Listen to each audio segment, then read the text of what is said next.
Subiri kwanza usiingie. Niko na marafiki zangu. Sawa, mimi nakuwa chumbani, mnaendelea mambo. Nielewe basi. Usiingie basi. Sasa tunasoma. Mwanaume ndani. Hapana. Na kama una mwanaume ndani namuua. Wewe kenge. Sio mwanaume kweli, marafiki zangu. Yaani nikulipia ada ya shule, chuoni, na hakikisha unakula, nikupangie nyumba nzuri alafu ni cheat.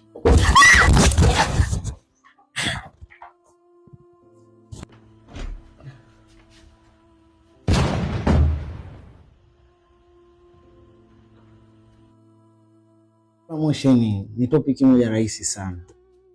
Usijali. Unajua maisha yangu ya chuo bila wewe Mr. Boy.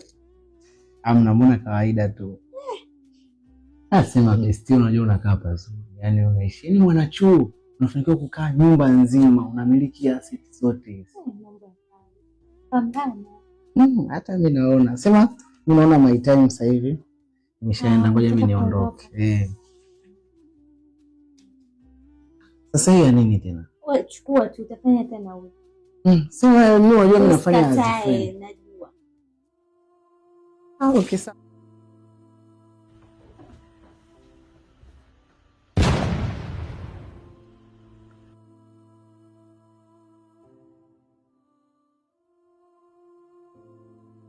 Kweli Jamie, siko comfortable na ile jambo unalolihitaji. Sasa sijui kwa nini unashindwa kuwa comfortable kabisa. Kwa sababu unaona hii nyumba na kila kitu.